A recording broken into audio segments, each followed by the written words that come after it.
Un saludo cordial a todos aquellos que nos siguen por nuestro canal de YouTube y por nuestras redes sociales.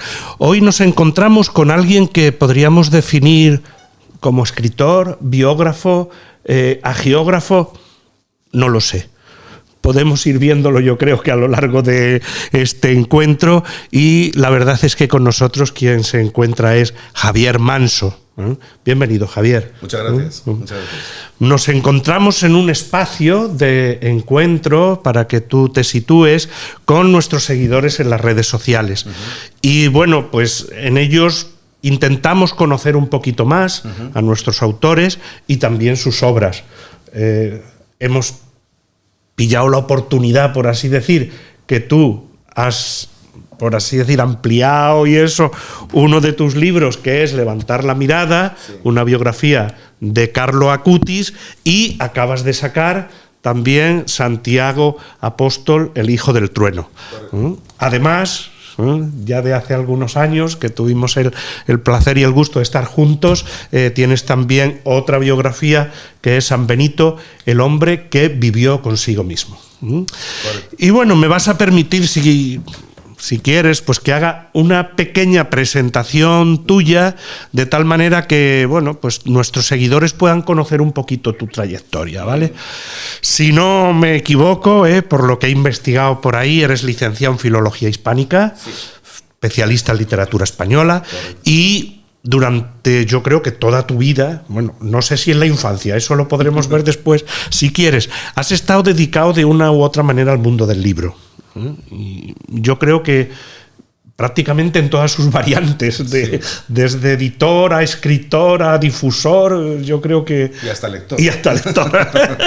Y bueno, pues yo sí que es verdad que por lo que he visto, en tu faceta de escritor, que yo creo que también es muy interesante, has prestado una especial atención al siglo de oro español. Sí. Con lo cual, ahí tenemos también una vertiente que podemos explotar contigo, ¿no? Y has hecho incluso, yo creo que alguna biografía, incluso para niños y todo eso, o sea que te has movido mucho.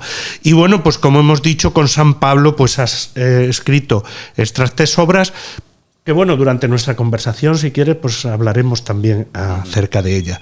Pero a mí me gustaría que, de alguna forma, más que esta presentación o lo que yo pueda decir de ti, pues que fueras tú mismo quien nos dijeras quién es de verdad Javier Manso, qué podrías decirnos acerca de ti, qué te caracteriza como persona. Muy bien. Bueno, pues a ver, yo es verdad que toda la vida he estado unido al mundo del libro.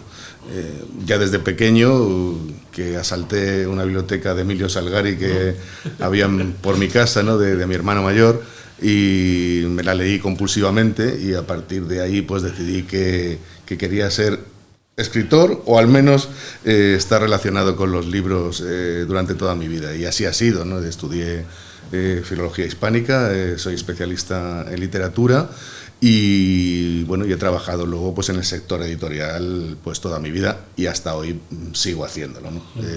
Relacionado pues con la parte comercial o con la parte editorial, o con, bueno, de distintas maneras siempre he estado trabajando en el sector editorial.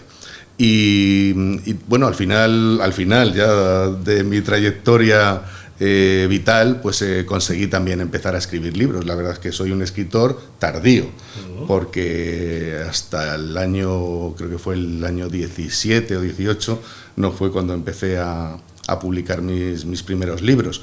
Es verdad que me he especializado un poco en biografías, porque los primeros libros que publiqué eran biografías de personajes históricos para niños,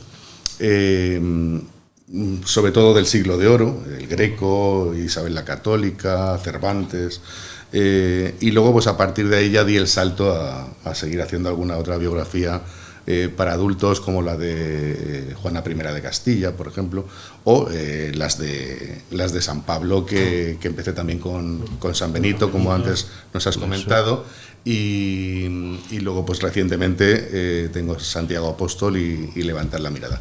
También he publicado un par de novelas policíacas. Oh, mira, interesante, ¿eh? Sí, todo están por ahí. La parte del libro de ficción es más complicada porque bueno, ya depende mucho de que alguien tenga, del que el autor en sí tenga un nombre, empieza a ser conocido para que tenga una demanda. Eso es así, ¿no? Entonces es complicado encontrar, incluso habiendo publicado ya 15 libros como tengo, pues publicar un libro de ficción, una novela, es complicado. Y eso que yo conozco mucha gente del sector editorial que me ayuda y que se interesa, pero aún así es complicadito, ¿eh? Y ahora estamos preparando próximamente para San Pablo un par de novedades, de libros relacionados también con el Siglo de Oro, y bueno, tampoco voy a dar muchos detalles para no hacer spoiler. Si no, ahí está, ¿no? Que les mantenemos a nuestros seguidores así con un poco de envidia. Entonces, bueno, pues he ido evolucionando durante estos años. Yo, claro, pues ahora pienso que cada vez se me da mejor, escribo mejor y intento llegar un poco de forma más exhaustiva al alma del personaje del que estoy hablando, en el caso de las biografías, ¿no? Tengo que decir que Javier escribe muy bien. El estilo, por lo menos, bueno, de lo que conozco, que yo lo que conozco, tengo que confesarlo, ¿no? Yo no conozco pues esas obras que tú hablabas de niños, ni esas biografías que tienes del Siglo de Oro, pero sí conozco, creo que, no voy a decir que con mucha profundidad, pero sí bastante bien, tus 3 biografías que has publicado con San Pablo, y a mí al menos me gusta, ¿no? Veo interesante la trayectoria esta que nos has trazado, ¿no? Pero a mí me gustaría precisamente, fíjate, remontarme a esos años de la infancia en que tú dices: yo asalté una biblioteca de Emilio Salgari que tenía mi hermano. ¿Y esto por qué? Porque, si no, tú me corriges, posiblemente ese amor a la literatura que luego a ti te lleva a escribir, posiblemente nace allí. Claro. ¿Cómo vives aquello y cómo se te movió aquello? El primer amor es a la lectura. Entonces, bueno, pues yo creo que eso se nace un poco con ello, o te gusta o no te gusta. En mi caso, pues he sido siempre un amante de los libros, entonces me ha gustado mucho leer, y he leído muchísimo. Y ya cuando empecé con la carrera, pues muchísimo más, ¿no? Ha habido épocas de mi vida que he leído 6, 8 libros mensuales. Entonces, pues bueno, ese amor a la lectura se desarrolla y al final pues te hace también pensar que, oye, a mí también me gustaría estar en el otro lado del papel, ¿no? y bueno, pues esa tendencia siempre la he tenido ahí. Es verdad que al final la desarrollé de forma tardía, pero sí, claro, una cosa viene de la otra, ¿no? Claro, por lo que nos estás así compartiendo y contando, yo diría... te pregunto, vamos, aunque sé más o menos a lo mejor la respuesta que me vas a dar, para ser un buen escritor hay que ser un buen lector, Javier. Yo creo que sí. Hay teorías que dicen que no, pero yo me parece que es imprescindible. Si no tienes un buen bagaje de libros leídos, pues te falta vocabulario, te falta expresividad, te falta corrección en la manera en que tú te expresas. Esto es, vamos, yo lo veo indudable, ¿no? Creo que nadie que no haya leído pueda escribir un buen libro. Luego, otra cosa es que haya alguien detrás que le ayude, que se lo haga, pero... o que vaya uno puliendo el estilo, tal, pero para poder escribir, se lo decimos así además a nuestros seguidores, para poder escribir y ser buenos escritores, es necesario ser buenos lectores. Sí, ese bagaje hay que adquirirlo así. Luego además hay que tener talento, eso es otra cosa con la que se nace, eso de forma clara. Hay muchas personas, y no sé si yo incluirme o no, que por mucho que lean en la vida, si no tienen el talento adecuado para trasladar sus pensamientos al papel, pues es imposible, ¿no? Se queda siempre todo en algo insustancial, falta un poco el alma, el espíritu de la buena literatura, si no tienes ese talento. Hablábamos un poco, claro, de tu trayectoria como escritor y tú, sobre todo, por así decir, podemos decir que eres un biógrafo o un agiógrafo, como lo queramos llamar. A geógrafo nos estamos refiriendo. Yo sé que nuestros seguidores son muy cultos, pero por si acaso hubiera alguien, aquella persona que escribe biografías de santos, ¿no? Sobre todo tú has escrito sobre personajes del Siglo de Oro y sobre santos. Pero claro, en este vasto mundo de la literatura, ¿dónde te sitúas tú y de dónde te viene esa faceta? Porque es una faceta muy particular y yo creo que de las más difíciles. Bueno, tú me hablabas antes de la ficción, no sé, pero ¿cómo es? ¿De dónde te nace esto? ¿Y crees tú, cuando tú te sitúas en estos ámbitos, crees tú que es más difícil hacer una biografía que una obra de ficción? ¿O cómo va esa elaboración? Porque también yo creo que, ya que hemos dado contigo, que escribes de muchas cosas, como es novela, ficción, ¿cómo empiezan a hacer un libro? ¿Cómo te pones tú a escribirlo? ¿Cómo se desarrolla son todo varias eso? preguntas. Sí, en una, claro, ya. Pero vamos, poquito a poco. Pero sí, pues a ver, el inicio de todo pues fue en un momento en que yo a nivel profesional tuve un parón y entonces pues pensé, oye, pues ahora es quizá el momento que tengo más tiempo para poder dedicarle a esa faceta que tengo ahí oculta y que todavía no he podido desarrollar, que es la faceta de escritor. Y entonces pensé, yo ya tenía cosas de ficción medio elaboradas y demás, pero pensé, oye, voy a pensar en algo práctico. O sea, si realmente quiero publicar un libro de inicio, sabiendo lo difícil que es para un escritor novel publicar ficción, ¿en qué faceta de la no ficción podría situarme para poder tener un poco de posibilidades de publicar un libro? Y pensé en las biografías para niños, porque bueno, tampoco hay demasiado publicado, no hay demasiadas editoriales que se dediquen a esto, hay alguna que tiene alguna colección, pero no hay demasiado. Y el primer personaje que se me ocurrió fue el Greco, porque siempre me ha fascinado y porque estuve investigando y vi que no había ninguna biografía hecha para público infantil del Greco. De hecho, tampoco hay demasiadas biografías para adultos. ¿No? Hay muy poquito publicado y eso que la verdad es que la vida del Greco da para escribir más de un libro.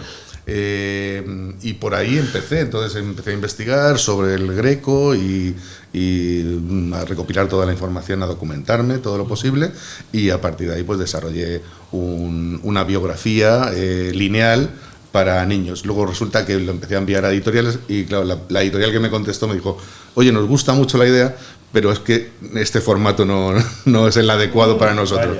Entonces tuve que coger y rehacer completamente el libro y distribuirlo como en píldoras de contenido, porque es el formato que ellos tenían para su colección. Y bueno, les gustó mucho. El primer libro del Greco estaba ilustrado, muy bonito. La ilustración no la hacía yo, había otra persona que la hacía. Y a partir de ahí pues empezaron a pedirme más biografías y hice hasta 6 en total con ellos. Y bueno, y a partir de ahí, como ya te contaba antes, empecé a pensar, bueno, ¿y por qué no también, claro, dar un paso para adultos? Encontré una editorial que eran amigos míos que necesitaban precisamente un escritor para sacar una biografía de Juana I de Castilla, Juana la Loca, y se la hice. Y bueno, luego, pues a partir de ahí han venido otras cosas como las que tenemos aquí encima de la mesa. Me preguntabas también qué era más difícil, si publicar ficción o no, o escribir ficción o no ficción. Bueno, a ver, yo creo que la ficción depende muchísimo del talento, muchísimo, 100%, y quizá la no ficción pues depende también del esfuerzo documental que uno haga, es decir, que tenga una mente ordenada y que sepa pues recoger toda la información necesaria para plasmarla en su libro y luego desarrollar la teoría que quiera a partir de esa información previa. Pero eso es más sudor, es más esfuerzo que talento, ¿no? La ficción sí que yo creo que es puro talento. Entonces tienes que tener pues eso, ese haber nacido con la capacidad de poder inventar una historia y darle forma, y que esa historia pues se desarrolle de manera que el lector pues disfrute a la hora de leerla, ¿no? Y para eso, aunque también tiene su parte de documentarse, sí, claro, sí. Porque en mis dos novelas pues siempre hay una parte de... Una de ellas, por ejemplo, tiene mucho que ver con el Greco. Entonces se habla mucho de la obra del Greco, en fin, sí, es interesante. Y claro, tienes que tener también ese conocimiento previo del tema que quieres tratar en la novela. Pero para mí es más, una cosa es más esfuerzo, la otra es más talento, es un poco la diferencia. Difíciles son las dos. Sí. Ya que estamos hablando de estas cosas y has hecho también, por así decir, alguna referencia a ello, ¿no? ¿Qué es más difícil? ¿Escribir para niños o escribir para adultos? ¿Dónde te encuentras tú, por así decir, más cómodo? O en las dos partes, que también puede ser. Sí. Yo no veo que haya una dificultad mayor de una cosa que en la otra. A ver, yo creo que si quieres escribir bien para niños tienes que hacer el mismo esfuerzo de documentación que harías para un libro para adultos, y bueno, lo único que al escribir para niños pues lógicamente tienes que cuidar ciertas cosas, pues como la longitud de los textos, el lenguaje que se utiliza y demás, pero no creo que haya una mayor dificultad, no. Es, bueno, como uno se encuentra más cómodo también, ¿no? Es así. O sea que podemos decir que eres un autor polifacético. Un poco sí. Un poco sí. También tengo un par de libros como editor sobre obras del siglo de oro. Perdón, por ejemplo, El Caballero de Olmedo. Tengo una edición hecha del Caballero de Olmedo, que es la única que hay que traduce, entre comillas, el texto de Lope en verso a una prosa moderna. Para que esto es una edición escolar, entonces para que los chavales de hoy en día lo puedan. Claro, porque la musicalidad y la belleza del verso de Lope, eso no se puede perder. Pero claro, el problema que tenemos hoy día es que los chavales desconocen completamente no ya el lenguaje, sino el concepto de vida que Lope tenía. Entonces, pues y el lenguaje poético muchas veces para ellos está es muy complicado de entender. Entonces, bueno, esta edición tiene también la parte de traducción, siempre entre comillas, a prosa, sin perder, por supuesto, el texto de Lope. Y luego tengo también una antología de poesía, de toda la historia de la poesía. Son las 30 poesías que a mí más me gustan, desde el Cantar del Cid hasta José Hierro o Ángel González, los últimos poetas del siglo XX, y cada uno de los poemas está pues comentado, anotado y puesto en contexto, ¿no? Entonces, bueno, eso también viene sobre todo de mi formación como filólogo. Bueno, mira, estamos hablando, yo creo que además es un tema interesante y que nos puedes ilustrar también un poquito acerca de ello. Estamos hablando del siglo de oro. Yo creo que es una de las épocas a nivel artístico, literario, no solo de literatura, sino también pintura, escultura, más brillantes de la época española. Pero bueno, eso nos podrás tú... Pero sí que nos podías ilustrar un poquito acerca de qué importancia crees que tiene este periodo histórico, qué destacarías de él y de qué manera incluso, por así decir, nos podríamos acercar a estas obras, ¿no? De cumbres del español. Bien, a ver, el siglo de oro es un periodo fascinante de la historia de España, ya no solo de la parte artística, sino en general. Es el momento en el siglo XVI en que España era el centro del mundo y sus posesiones, como se dicen, pues estaba por todo, se podía ir, lo que se ha dicho siempre, ¿no? Donde en España no se ponía el sol, por así decir, ¿no? O sea, entonces, bueno, era el país más potente con diferencia de cualquier otro. ¿Qué pasó? Pues que luego toda esa riqueza que se creó en el siglo XVI, esa potencia mundial que era España, pues de repente se vino abajo en el siglo siguiente, ¿no? No de repente, de manera progresiva, pero sí que se vino abajo. Entonces eso creó un periodo de desencanto, de pesimismo brutal, ¿no? En contraste con la euforia que se había vivido en España en el siglo anterior. Y eso dio pie a una riqueza artística tremenda, ¿no? sobre todo en literatura, que es lo que yo más conozco, pues claro, ahí aparecieron autores pues como Quevedo, como Góngora, como Lope de Vega, como Cervantes, que dejaron en sus obras ese pesimismo, ese desencanto que se estaba viviendo en la sociedad española. Y entonces, bueno, eso dio pie pues al periodo artístico más importante, sin duda, de la historia de España. Por eso de ahí el nombre, ¿no? Llámelo así, el siglo de oro, por algo es. Y yo diría que a nivel mundial pues está ahí entre los primeros también, debería estar entre los 3 primeros sin ninguna duda.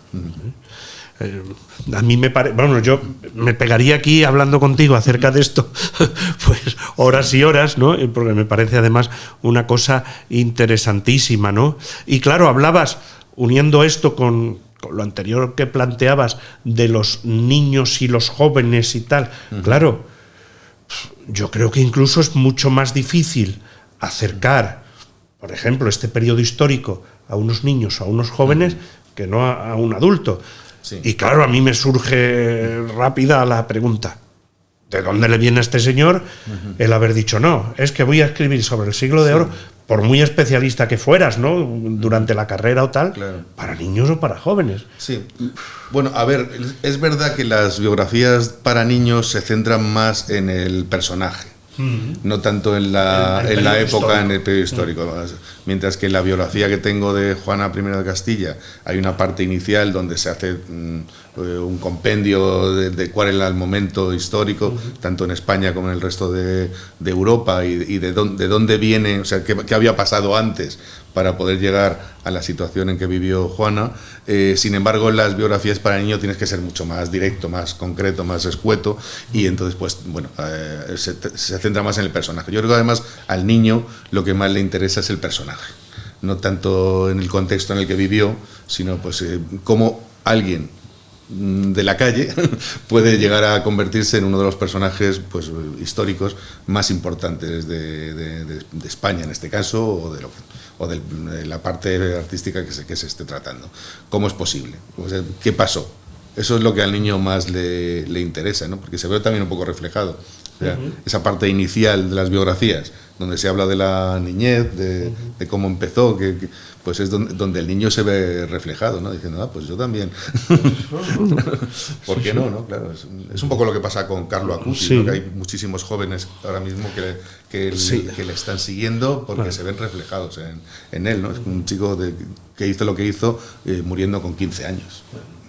Estás dando, aunque no te lo parezca, o a mí me lo parece, vamos, estás dando también pautas incluso para si alguno de nuestros seguidores se quiere dedicar a escribir, dónde hay que poner mayor hincapié, si va a hacer para niños y para adultos y tal. O sea que me parece interesantísimo, ¿no? La verdad es que luego, claro, nos encontramos con las biografías tuyas y nos encontramos, al menos en lo que tú decías de la literatura del siglo de oro, más centradas en un periodo histórico concreto, pero en lo que son las biografías, por así decir, religiosas, son de periodos totalmente dispares. Totalmente. O sea, tienes tu última obra, Santiago Apóstol, siglo I, San Benito, Carlos Acuti, siglo XXI. Tal. Sí. ¿Cómo te nació a ti todo esto? Y bueno, no sé, ¿qué destacarías un poco de cada personaje? Porque son como muy distintos, o al menos tienen cosas en común, pero luego son muy distintos entre sí, ¿no? ¿Cómo se te ocurrió, por una parte, el escribir de personajes tan dispares, y luego, qué es lo que tú crees que les une, aparte de la santidad, por supuesto, ¿no? Y también cómo los ves tú en sus diferentes facetas a cada uno de ellos, ¿no? Sí.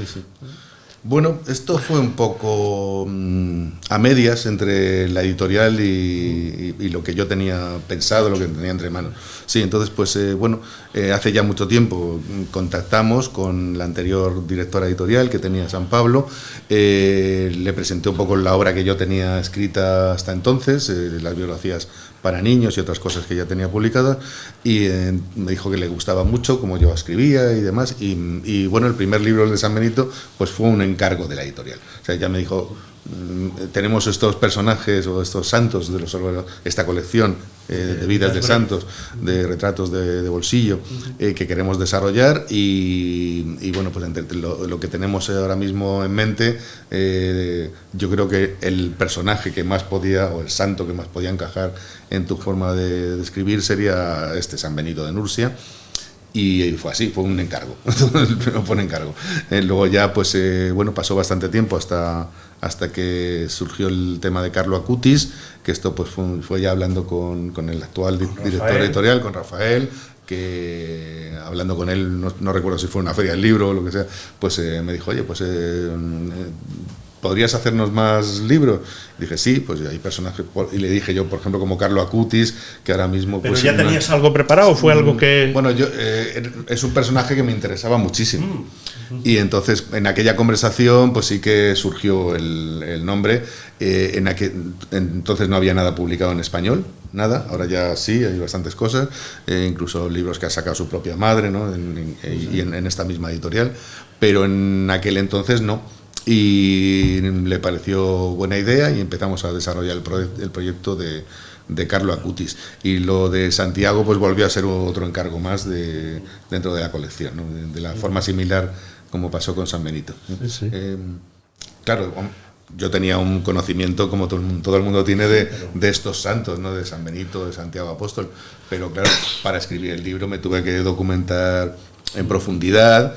Y la verdad es que es fascinante porque empiezas a descubrir cosas de estos santos que todos creemos que sabemos muchos de ellos y resulta que no sabemos casi nada, ¿no? Y sin embargo pues merece la pena conocer con la mayor profundidad posible un personaje como Santiago Apóstol, que es el patrono de España y que está relacionado de forma muy directa con nuestro país. Y es el único apóstol que estuvo aquí. En fin, hay tantas cosas que tienen que ver de Santiago Apóstol con España que creo que todo español debería al menos conocer algo. No digo leer el libro, pero vamos. Eso estaría muy bien, pero conocer a quién fue Santiago. Claro, o sea, claro. Es increíble. Si quieres te cuento una anécdota. Por ejemplo, yo tengo una amiga que se llama Pilar, claro, y es aragonesa, es de Zaragoza, como que muchas de aragonesas, que se llaman Pilar.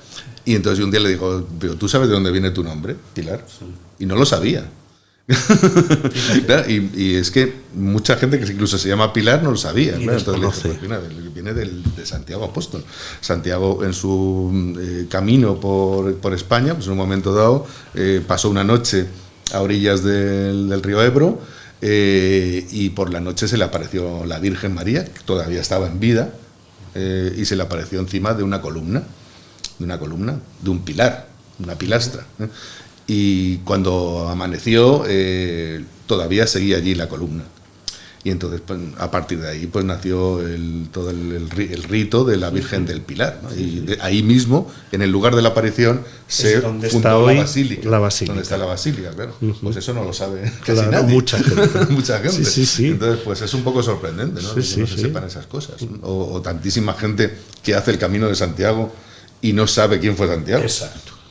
Eso yo te diría que la mayoría de la gente que hace el Camino de Santiago lo hace, pues, bueno, a ver, por deporte o por turismo o lo que sea. No, incluso por cuestiones espirituales, también. Pero desconociendo muchas veces. No, pero ya que lo haces, infórmate un poco previamente, ¿no? De quién fue Santiago y de por qué existe ese camino, por qué existe esa peregrinación. Vamos a profundizar un poquito, si te parecen, tus libros. Sí, yo ya me he metido. No, pero bien.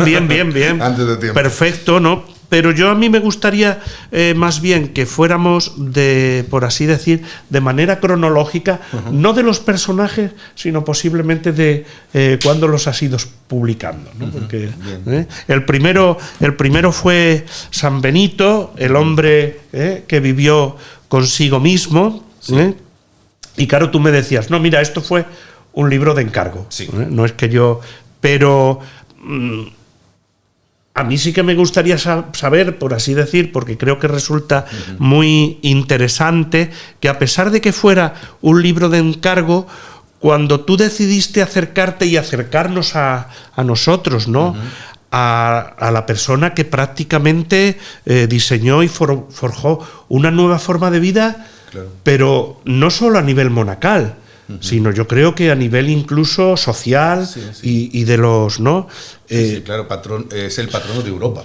Claro. San Benito es el patrono de Europa, es el pegamento que justificó que exista un continente entero, como es Europa, que tenga tantas cosas en común. Entonces, claro, pues él fue el que creó no solo la orden benedictina, sino el que pues creó las órdenes monacales en general, y fue el que publicó la regla por la que todos los monasterios se han ido rigiendo desde entonces, hablamos del siglo III-IV, hasta ahora, con distintos vaivenes, pero sí que el origen de toda la forma en que se vive y se trabaja en los monasterios, el origen está en San Benito. Entonces, bueno, es un personaje vital para la historia del cristianismo, vital. No, por eso a mí me resultaba como muy, y además cuando estuvimos juntos precisamente, ¿no?, en la presentación de tu libro, a mí me resultaba precisamente muy interesante, pero sí que me llamó tanto entonces como ahora la atención de que San Benito posiblemente es un hombre de una profunda soledad, silencio y, si quieres, por así decir, espiritualidad, pero a la vez también muy volcado hacia afuera. Gracias a los benedictinos y a San Benito, muchos de nuestros agricultores llegaron a conocer lo que eran los fundamentos de la agricultura, ¿no? Entonces, de la agricultura, de la artesanía y sobre todo de la escritura. O sea, no olvidemos que si hoy día somos lo que somos en Europa, es porque toda esa cultura que había, que provenía de los griegos y de los romanos, de la cultura clásica, se conservó en los monasterios, gracias a que había unos escribas que copiaban todos esos libros y que los difundían y los guardaban y los mantenían. Si no, todo eso se hubiera perdido. Todo se hubiera perdido. El único sitio donde se conservaron todos aquellos textos fue en los monasterios. Claro, y entonces, por así decir, San Benito supone un antes y un después en la historia también de Europa, que era lo que en aquel momento, por así decir, más se conocía, ¿no? Y entonces, no sé si tú piensas lo mismo, pero fue un motor, por así decir, ¿no?, también del desarrollo, por supuesto, europeo. Y además fue casi un milagro, uno más de los que él hizo. No olvidemos que el origen de todo fue que se encerró en una cueva él solo durante un montón de años, y a partir de ahí fueron a buscarlo, y él fue el que, cuando ya salió de la cueva, empezó a organizar a las personas creyentes en torno a un espacio común que era pues un espacio monacal, pero no era un plan premeditado. Entonces todo aquello fue un poco milagroso que fuera así, y sí, pues todo lo que vino y surgió a partir de ahí, pues claro, ya como decía al principio, hace que hoy día los europeos seamos lo que somos. Si no hubiera sido por San Benito, esto sería otra cosa completamente distinta. Sin destripar el libro, porque así invitamos como primera invitación, hacemos a que lean San Benito, el hombre que vivió consigo mismo. De todo esto que estamos hablando, pero ¿qué destacarías tú, por así decir, ya no de la vida, sí también de la vida, pero sobre todo de la personalidad de San Benito? De este hombre que logró, yo creo que hacer un cambio radical, y fue un cambio de época, a mi parecer, ¿no? Sí. ¿Y qué destacarías tú de él? En una época muy convulsa, además, claro, que era el final de lo que eran los restos del Imperio Romano, donde se vivía en un ay continuamente, porque en cualquier momento te podían invadir los bárbaros, en fin, hubo una época donde la verdad era muy incómodo vivir en cualquier ciudad de Europa, incluso en Roma, que fue saqueada más de una vez por los bárbaros. Pero vamos, la pregunta no era tuya, no era esa, ¿no? Sí, no, pero está bien porque sitúas también bastante bien, claro, a la gente. Yo creo que si hay un rasgo que caracteriza a San Benito es la humildad. la humildad. Y todo lo que creó fue a partir de sentirse una persona completamente humilde y de transmitir a todos los que estaban con él esa humildad. Creo que ese es el rasgo principal que caracteriza al personaje. Sí. Claro, uno al leer la biografía, bueno, a mí me gustó mucho, ¿no? Y yo creo que se puede incluso, por así decir, traducir al día de hoy. Pero ¿tú crees que la vivencia de aquellos primeros benedictinos y de San Benito era solo para los monjes o la podemos nosotros hoy también de alguna manera, sin ser monjes, nosotros que estamos todo el día para arriba y para abajo, la podemos vivir? Por supuesto que sí. Uno de sus preceptos más conocidos, que es aquel del ora et labora, yo creo que es totalmente aplicable al día de hoy, ¿no? Podemos convivir perfectamente en nuestro trabajo diario, en esforzarnos por aportar algo a la sociedad en la que vivimos, con una espiritualidad que se puede perfectamente vivir de forma más interna, ¿no? Entonces eso del ora et labora yo creo que es aplicable completamente al día de hoy. El libro además explica al personaje en su contexto histórico. O sea, también habla de qué pasaba en aquella época, todo lo de la guerra de los godos, todo lo que, en fin, y luego desarrolla de forma posterior todo lo que ocurrió con la orden benedictina y con las órdenes monacales en general, pues casi hasta nuestros días. O sea que intenta poner el personaje en su contexto, tanto anterior como posterior. Y también habla del mito de San Benito, ¿no? De todo lo que hoy día se conoce como el San Benito. Como colgarle a alguno el San Benito, ¿no? Por ejemplo, sí. Todo el culto posterior que ha habido en torno a este santo, ¿no?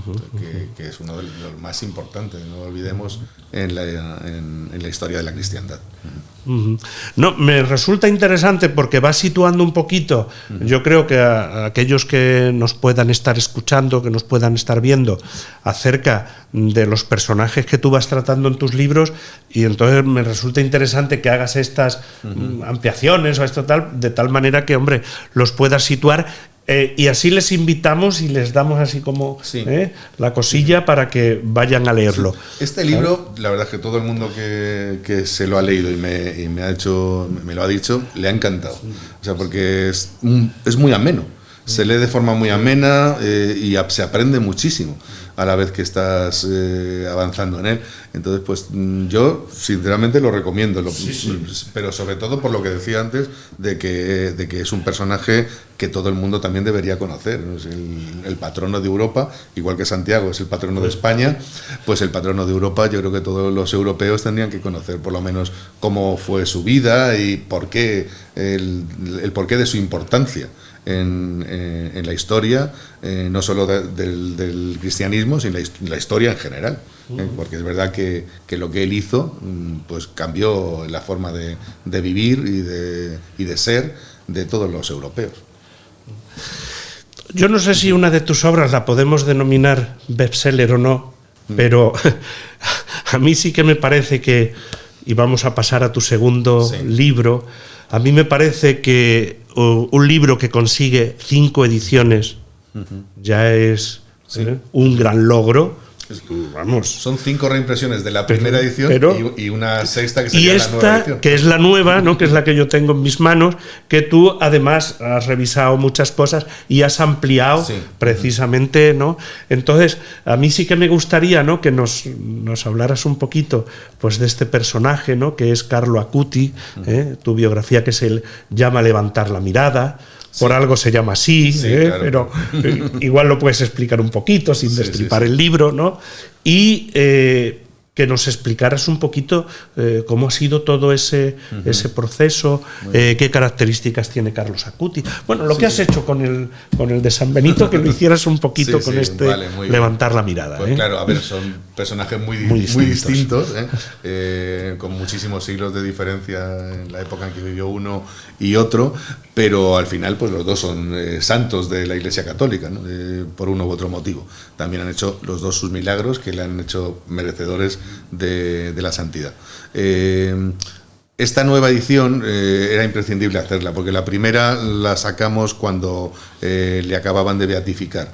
pero claro, todavía no era santo. Entonces, pues se explica en esa primera edición pues, toda su vida, hasta llegar a ese momento de la beatificación, se cuenta todo el proceso de la beatificación, cómo fue y demás, pero como lo que ha ocurrido posteriormente es muy importante en la trayectoria del personaje, era imprescindible hacer una nueva edición que recogiera ese momento de la canonización que se produjo el verano pasado, ya con el nuevo Papa, que hizo que se retrasara, por cierto, claro. Porque la canonización estaba prevista en primavera y justamente coincidió con el fallecimiento del anterior pontífice y hubo que retrasar la canonización hasta el verano con el nuevo Papa León.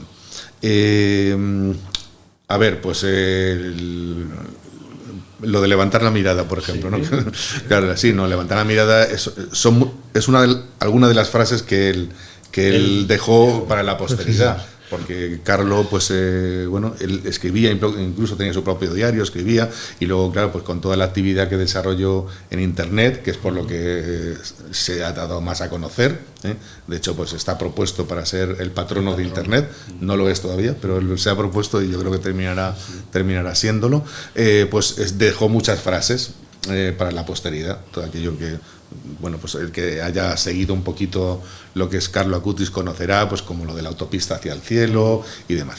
Entonces, una de las frases era pues esta, que para ser santo solo hace falta levantar la mirada y ver lo que hay arriba, ¿no? Entonces, pues, y seguir las enseñanzas pues que Jesús le propone. Y bueno, porque su vida desde niño, que es lo más sorprendente, desde muy pequeño, tenía clarísimo cuál quería que fuera su trayectoria vital. Y su trayectoria vital era sobre todo creer en Dios y concebir a Jesús como un amigo. Y entonces, pues de la mano de Jesús, siguiendo el camino de Jesús, él tenía claro que iba a llegar a donde al final ha llegado, que era a la santidad. Sí.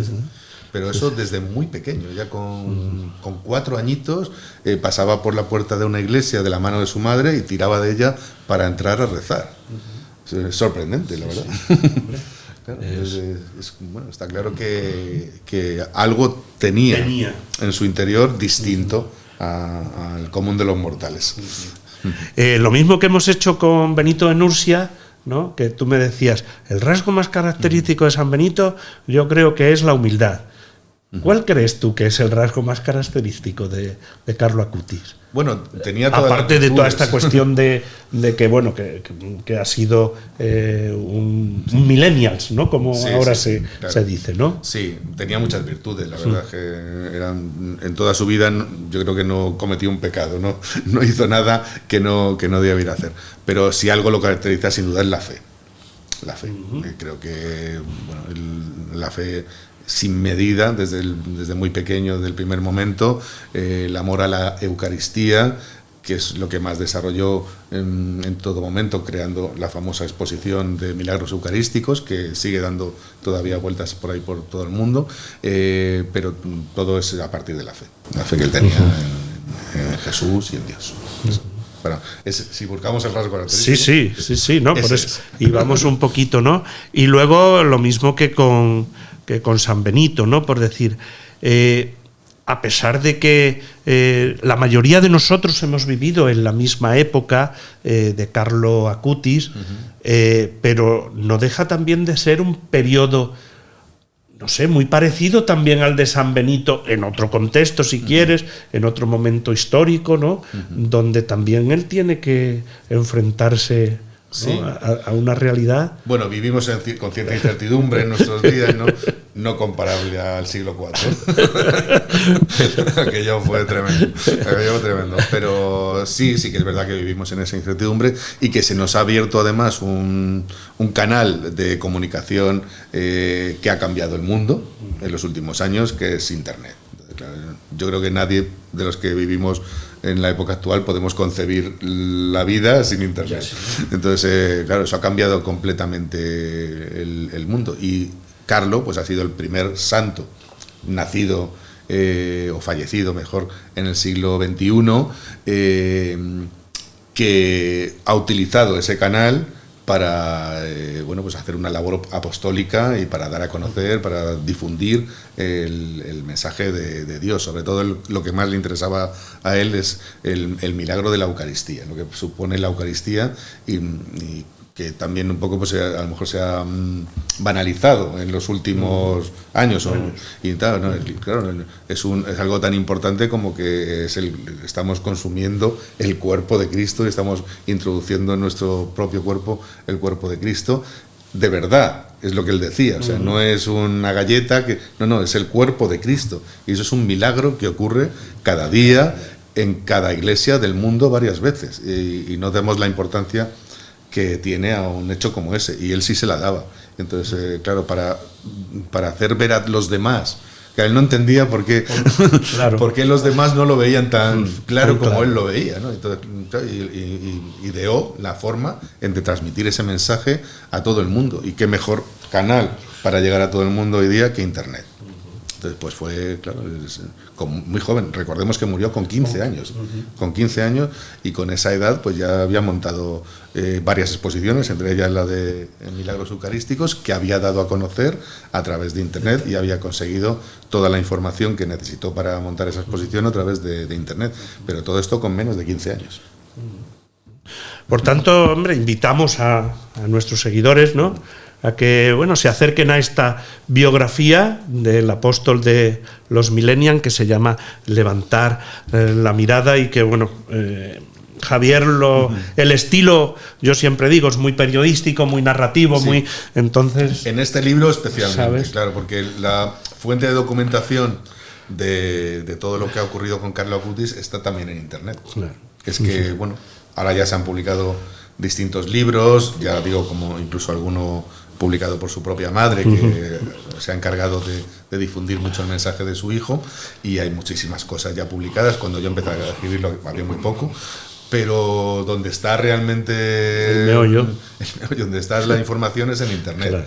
Entonces, claro, yo quise dar a la biografía un aire bastante periodístico, como que iban ocurriendo cosas relacionadas con Carlo Acutis. La primera parte de la biografía es más una biografía más al uso, donde se habla pues de Carlo, de cómo él era, lo que él decía, todo lo que hizo desde muy pequeño hasta su fallecimiento, pero luego a partir de ahí sí que se torna en una crónica un poco periodística de cómo ha ido evolucionando el culto a Carlo, y cómo cada vez hay más personas en todo el mundo, hablamos de miles y miles de personas que bueno, pues le rinden culto y le admiran y lo toman como ejemplo. También, ¿no? de a dónde les gustaría o cómo les gustaría ser, ¿no? Que al final, incluso, por así decir, es el objetivo también de tu obra, ¿no? Sí. Que aquel que se acerque a ella de alguna manera se vea reflejado, pero que también le incite, ¿no?, a ponerse en marcha y ser también un apóstol, ¿no?, como Carlo Acutis. Sí, ¿no? Por lo menos que le conozcan en profundidad. Y que, bueno, si le conocen en profundidad, desde luego él tira. de quien le conozca y de quien lea su vida. Eso es con seguridad de que es así. Pues nada, invitamos a todos, levantar la mirada, vida de San Carlo Acutis, el apóstol de los millennials. Además, esta nueva edición que ya está ampliada y... Sí, pues eso habla de cómo fue el acto de canonización, que fue en verano pasado, y todo lo que ha ocurrido pues hasta que se dio por cerrada la edición, que fue ya muy a finales del año pasado. Bueno, como vais viendo, sobre todo una de las cosas, y a mí fue también una de las cosas que me llamó la atención de la primera vez que conocí a Javier, ¿no? Es un apasionado de los libros, de los personajes que trata, y bueno, como gran apasionado, pues también su tercer libro con nosotros, con San Pablo, Santiago Apóstol, el Hijo del Trueno. Ya nos ha dicho alguna cosita acerca de él y de la importancia de Santiago Apóstol, ¿no? Sobre todo pues como patrón de España, pero... Vamos a retrotraernos, ¿no? Un poquito al siglo I, y bueno, decías, desconocemos mucho acerca de la trayectoria de Santiago, desconocemos incluso mucho su relación, que luego podremos profundizar, porque tú lo haces también en el libro, acerca del camino de Santiago y el apóstol Santiago. Pero ¿qué importancia tuvo Santiago Apóstol en el siglo I como compañero de Jesús, como alguien que estuvo al lado de él, ¿no? Y que tú, bueno, pues lo desarrollas en tu obra, pero para que también nos hables un poquito. Santiago fue uno de los 12 apóstoles y fue uno de los más cercanos a Jesús, junto con su hermano Juan y con San Pablo, lógicamente. Fueron los que estaban más cerca eran los más cercanos a él. A ver, el problema con Santiago es que hay muy poca documentación, por no decir que ninguna. Entonces, pero bueno, sí, solamente hay las referencias que se hacen en la Biblia. En la Biblia es el único sitio donde es el único documento donde se puede constatar de su existencia y donde se puede, a partir de las pinceladas donde aparece Santiago, se puede sacar unas conclusiones respecto a cómo fue su carácter, cómo evolucionó, la cercanía que tenía con Jesús, lo que aportó al grupo de apóstoles en ese contexto. En fin, nos dan pinceladas, pero poco más. Luego, todo lo que se desarrolló posteriormente de Santiago, claro, pues son documentos ya muy posteriores, de varios siglos después, donde bueno, pues encontramos referencias a aquella historia de que Santiago pues, fue uno de los apóstoles que salió fuera para difundir el mensaje de Jesús, y que él, como se sentía culpable, porque bueno, a la hora de la muerte de Jesús, digamos que no hizo mucho por evitarla, se sentía muy culpable, entonces se propuso para irse al sitio más lejos posible. Finisterre. Ahí está. Entonces, ¿cuál era el sitio más lejos posible? Pues el fin del mundo. Claro, lo que entonces era Finisterre, el cabo de Finisterre en Galicia, que era el lugar más lejano conocido. Entonces, claro, no se podía ir uno más lejos desde Palestina a difundir el mensaje de Jesús que a Galicia. Y allá marchó. Claro, pero todo esto ya no aparece en la Biblia. Esto ya son documentos posteriores donde se empieza a averiguar, se habla de que uno de los apóstoles de Jesús pues viajó hasta lo que era Hispania, entonces, y bueno, y que pudo ser entonces, o sea, se empezaron a hilar documentos de esa época medieval hasta que se llegó a la conclusión de que los restos que aparecieron en lo que hoy es Compostela, en un mausoleo que estaba oculto, que aparecieron de forma milagrosa, y todo eso se cuenta en el libro, entonces, eran los de Santiago Apóstol y sus discípulos más inmediatos que viajaron con él a España. Claro, lo curioso, que eso tampoco lo conoce mucha gente, es que claro, él vino a España, hizo ese recorrido que llegó hasta... Parece ser que llegó hasta las costas este de España, hasta lo que sería hoy la zona de Valencia, por ahí, pero luego volvió. Claro, volvió luego a Palestina. Sí, a Palestina. Y al poco de volver, pues fue martirizado. Fue el primer apóstol que murió martirizado. Y entonces sus restos volvieron a España, pero porque los trajeron ya una vez él estaba fallecido. Eso, pues hay mucha gente que no lo sabe. La gente piensa que él vino a España y que ya murió aquí, tal, y ya fue, pero no es así. Él volvió y luego sus restos volvieron otra vez hasta. Curiosamente, todo esto por lo que se sabe, curiosamente fue por el miedo que había a que pudieran pues expoliar esos restos. Claro, en esa época Palestina estaba tomada por los paganos, por los romanos, claro, entonces, y era pues, la persecución. Claro, había una persecución bestial hacia los cristianos. Entonces, pues tenían miedo de que esos restos de uno de los apóstoles, pues bueno, pues fueran expoliados, que fueran maltratados, que los eliminaran. Y por eso decidieron, pues vamos a asegurarnos que los restos de Santiago permanecen y que hay mejor lugar que llevarlos a donde él hizo su apostolado, en Hispania, en el fin del mundo. Una verdadera aventura, ¿eh? Yo esto sí que cuando lo vas leyendo dices, vamos, esto es casi como una novela de estas pues eso, de aventuras de Emilio Salgari que decías antes, ¿no? Y yo creo que es interesante, bueno, pues acercarse a la figura del apóstol.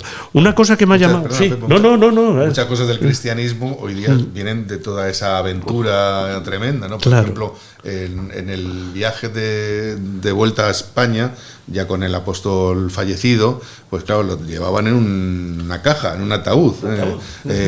Y hacían misas a diario en el barco que lo llevaba hasta España, utilizando el ataúd como altar.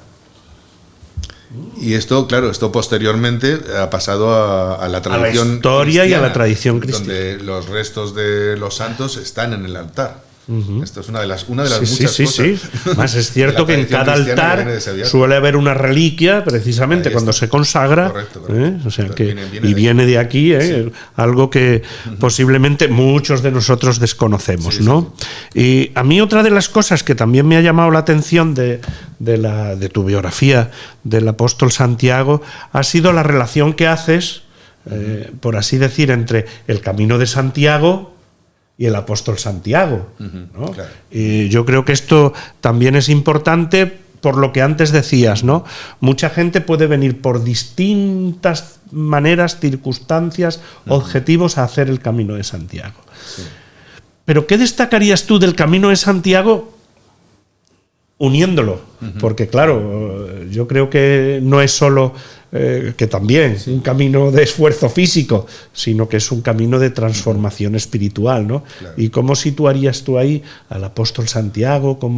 Claro, una parte importante del libro trata de la historia del Camino de Santiago. Esto tiene que ser así, porque claro, la historia de Santiago, la documentación es tan escasa, en fin, que no da para un libro completo hablar solo de la biografía de Santiago. Tienes que unirlo a lo que ocurrió después. O sea, de hecho, una gran parte del libro pues es posterior al fallecimiento de Santiago, lógicamente. Desde el siglo I hasta el siglo XXI son 20 siglos de historia del camino. Y bueno, pues la historia se cuenta todo, se cuenta cómo surgió lo primero, cómo se encontraron los restos de Santiago en lo que hoy es Compostela, y cómo se empezó a generar un culto a partir de ese momento, que fue creciendo a lo largo de los siglos. Entonces se cuenta toda esa historia.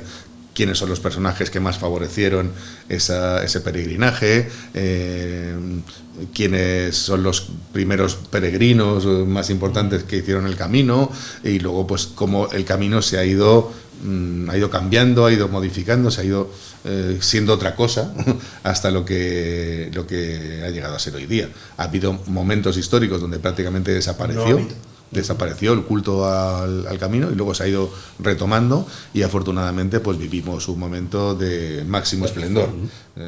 En estos años es cuando más peregrinos están yendo a Santiago.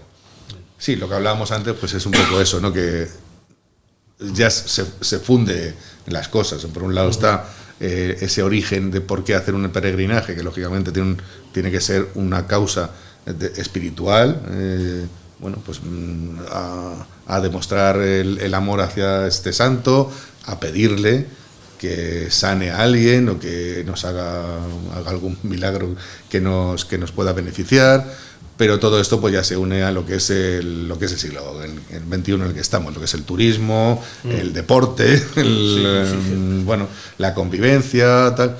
Y yo creo que además del rasgo espiritual que tiene lo que es el Camino de Santiago hoy día, que es innegable, también yo creo que lo más importante del camino ahora mismo es ese espíritu del camino, ese espíritu que se crea cuando alguien hace el camino, ese espíritu de solidaridad, de compañerismo, de amistad, de ayudarse unos a otros, de amarse unas personas a otras, y eso se crea en el camino. Por eso los que han hecho el camino y los que lo han hecho más de una vez recomiendan que el camino se haga solo.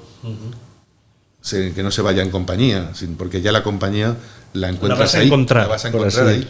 Vas a encontrar que te va a enriquecer mucho las personas que vas a encontrar por el camino, con los que vas a poder intercambiar vivencias, y con los que vas a poder hablar y conversar, y todo eso los que han hecho el camino muchas veces lo dicen, hay muchos libros sobre esto, enriquece muchísimo, ya no solamente a la persona como persona física, sino como persona espiritual.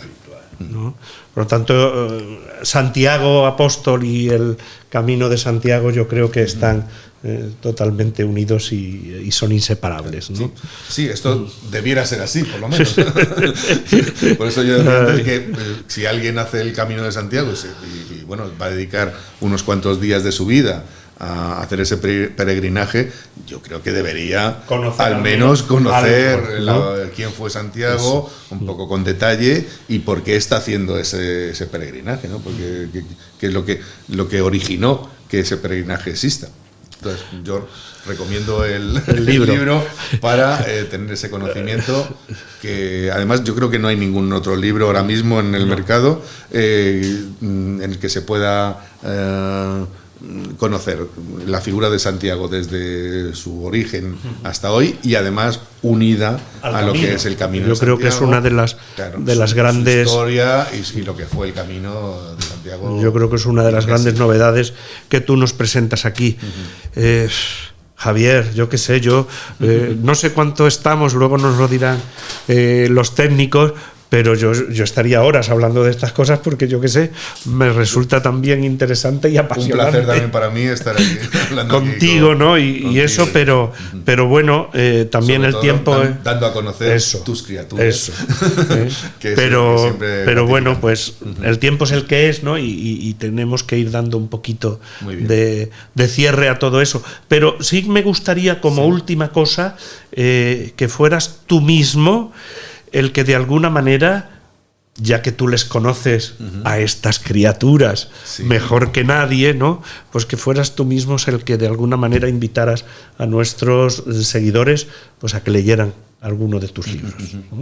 O los tres, que sería lo bueno, pues que leyeran los tres. Bueno, a ver, yo lo único que puedo decir es que cuando yo he escrito estos libros he disfrutado muchísimo escribiéndolos. He disfrutado documentándome, conociendo muy bien a cada uno de estos tres personajes, de estos santos, y maravillándome de todo lo que había detrás. Y que, como hemos dicho ya varias veces durante la entrevista, no todo el mundo conoce.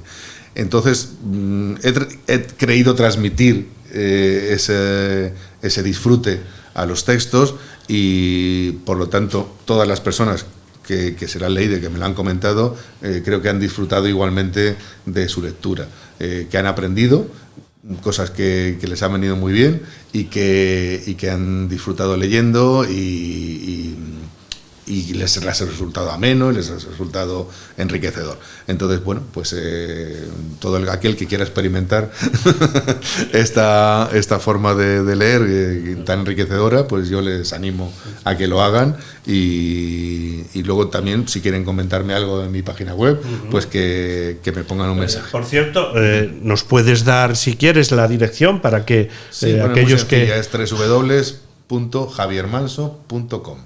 Pues allí se pueden también ver otras cositas que suele hacer Javier por internet, y también os podéis dirigir a él. Y nada, a intentar disfrutar también cada uno de nosotros con estas obras de Javier Manso. De verdad que te agradezco mucho que nos hayas dedicado también parte de tu tiempo a esto. Muchas gracias a vosotros. Y espero que no sea la última vez que podamos charlar así también, claro. Amigablemente ante las cámaras. Muchas gracias, Javier. Y nada, a todos ustedes invitarles a que lean y disfruten con estas obras de Javier Manso. San Benito, el hombre que vivió consigo mismo; Santiago Apóstol, el hijo del trueno, los dos en la colección Retratos de bolsillo, y por último esa edición además nueva, ampliada, de Levantar la mirada, la vida de Carlo Acuti. Estos, como otras obras editadas por San Pablo, saben que las pueden adquirir y la pueden conseguir en la red de librería San Pablo, siempre cerca de ti, en nuestra librería virtual, en librerías paulinas, en las principales librerías religiosas de la geografía española y en las plataformas digitales. A mí solo me queda despedirme. No os olvidéis de darnos un like si te ha gustado este encuentro que hemos tenido con Javier Manso, y también el suscribirte a nuestro canal. Y si tienes algún comentario, pues como siempre lo esperamos, como sugerencia que nos puedas hacer, y lo recibiremos con mucho gusto. Hasta pronto, hasta nuestro próximo encuentro.